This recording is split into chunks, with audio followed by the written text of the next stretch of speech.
Hi everybody, welcome to Obscurities in Miniature. I am your host Tyler Tamerlane, and today we are going to be looking at the latest Hexa Gear kit from Kotobukiya. Today we're going to be looking at the Monoceros. And this is a kit that is right up my alley, as it is a multi-armed, multi-limbed swordsman with multiple swords. So, I haven't built a Hexa Gear model in quite some time, so this is going to become a bit of a reawakening or new experience for me as well. You get a file, postcard about the model, order form if you need replacement parts. There is a brief explanation as to what all the symbols mean in English here, and then there are a quick overview of all of the sprues as well. So if you've never built a Hexa Gear kit, here's what you can expect. A lot of sprues, and a lot of different colored sprues at that. One of the nice things is a lot of the parts are pre-painted, so there isn't a lot of painting necessary, and I could say that about just about every Kotobukiya model that they make these days. The plastic is a little bit more durable than your average everyday Gundam kit, if that's what you're most familiar with. I almost would equate it to some of the supermarket plastics in terms of sturdiness. They're pretty tough. You can see his blades there. So I'm going to go ahead and pop all these open, and we're going to get started. Alright, we have all the head pieces laid out. We have the pre-colored parts right here. This is going to make the ponytail, the front of the helmet, and then the helmet itself is still attached to the ABS sprue. It's a little bit different material, and you can see where it goes right there. Let's put it together. There's our finished head.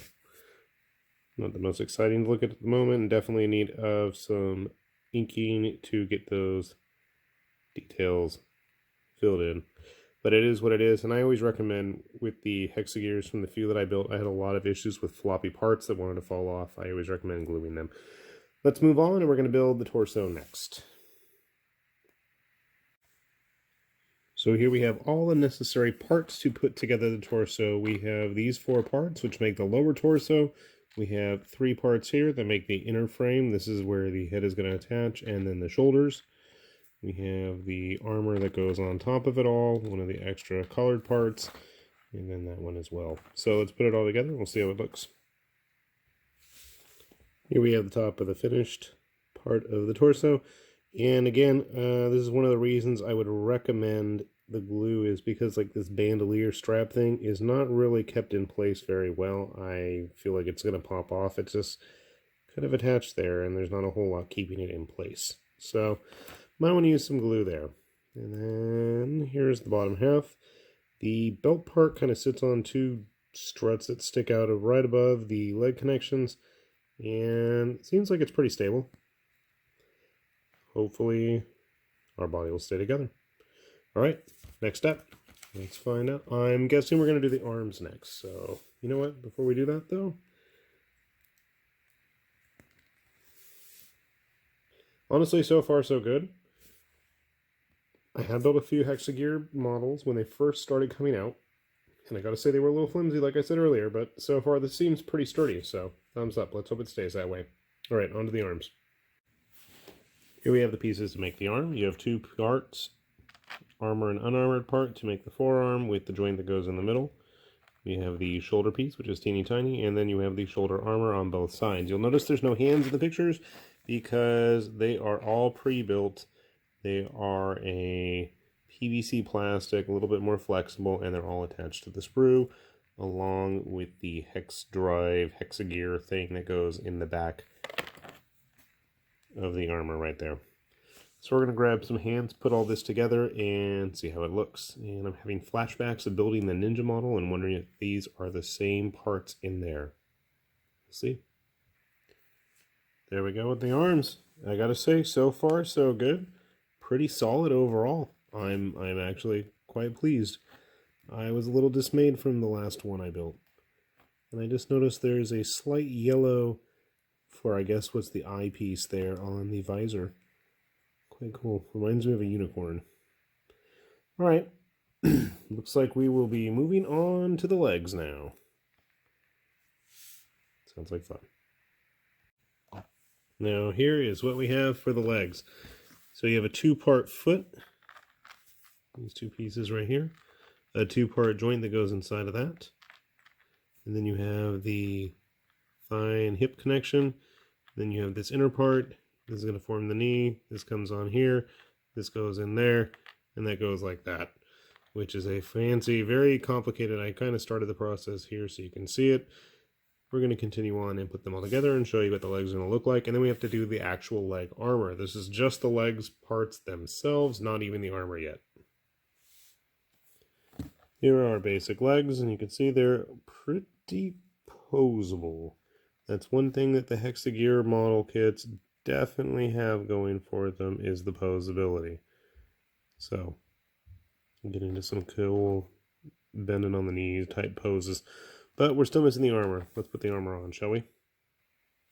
So the main leg armor consists of a very large stylized knee/shin guard, and then these very elaborately large, well, I mean, they would be skirt armor, but it actually attaches to the leg, and they kind of plug in really simply. Lots of support there, and then they're going to have 2 spots where you're going to put the scabbard holders later on.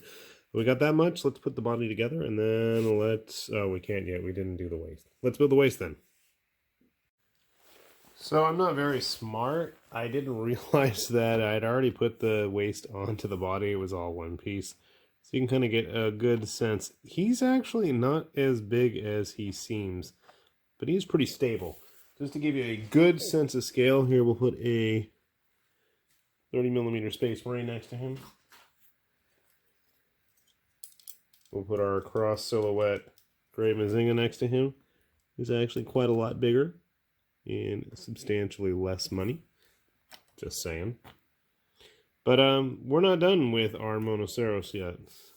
He still is lacking the coolest parts, which are his backpack and his weapons. So let us continue on, and we're going to finish him up then.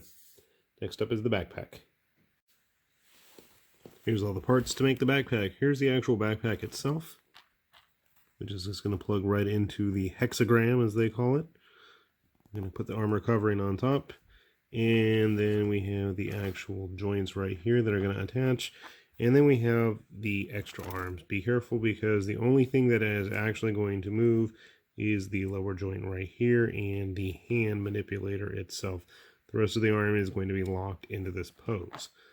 What is it made out of? So it's the joint here itself, these 2 parts, the armature, the musculature detail, the claw, and the armor. There's also an extra pair of angled manipulators as well. They're interchangeable. You can do with them as you wish. Plop. Not a big difference, but we're going to go ahead and put that all together and attach it to the model. Here we have the armature all set. And now we shall attach it. Attempt to attach it. There we go. To the model. It makes kind of halo, very Buddha-like sword saint type thing going on here with it. And then naturally he can flip him out and fight with him. But he would need his swords for that. So I probably should put his swords on and the scabbards, don't you think? Alright, that's the next step then. Let's do it. So for the weapons, you have 2 identical swords right here, and they actually have a little plug that they're going to use to directly attach to wherever you feel you want to place them. Okay, so I'll just stick them. Yeah, I'll try to stick them. There we go. Right here on the skirt armor. Ugh. Not fitting as nice as I'd like, but I'm probably not doing it correctly. Nope, I'm not. They want me to have these angling down. Okay. I guess I was supposed to put them technically on the other side. Let's fix that. But as I was saying earlier, while I'm dilly-dallying with that, you can actually have the manipulators hold the swords. That's what they're there for. And then the rather large one has a little attachment that you can use to attach to his back or to the sides as well. And you get the whole 3-armed sword guy going on here. Pretty cool. Other neat little trick I'll show you in a sec is you can actually take these manipulators and turn them into an extra pair of legs, which is kind of a nice little touch. Let me show you how that works. So basically, to turn it into centaur mode, what you're going to do is remove the manipulators, and it comes with these extra little flat ones. I guess the hands or the fingers laid out. You flip the backpack around, and there's that attachment point on his waist. And boom, you've got yourself a new centaur. Looking like something out of Panzer World Galleon there. Kind of cool.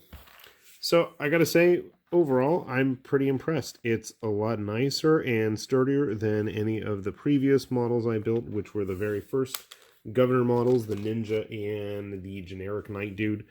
I'm impressed. It makes me actually want to try building one of the big, larger models now, the vehicle machine things. And I also probably going to keep my eye out for the new soldier kit as well. So definitely a big thumbs up for me for this. Plus, he's got a bunch of swords. Makes me wonder if I try playing around with any of the other modeling parts out there, if we can give him even more blades so that every hand has a weapon. Pretty nice little fun kit. Just remember that the problem, my biggest complaint with the Hexa Gear models is the size. They're just not very big. I mean, grabbing my black getter here, who I can't even fit on the screen, he's about the size of a 1/144th Gundam, if not a little smaller. And you can see that our Monoceros is even smaller than that. And he's almost double the price. I believe this kit itself is close to 3,000 yen. I lucked out and got mine for about 1,800 on Amazon. And it kept fluctuating daily, almost like the stock market. So, you know, I don't know what importers are going to be looking at paying. But, you know, if you have access to coming over here in Japan and picking this stuff up, you might want to check around online a bit. I know AmiAmi is pretty reasonable when it comes to shipping. You know, just keep your eyes peeled. Other than that, cool looking kit. Hopefully it's been of some use to you if you're in the mood for looking for some Hexa Gear stuff. With that said, this is High Lord Tamerlane with Obscurities and Miniatures, and thanks for watching. We'll see you later. Bye-bye.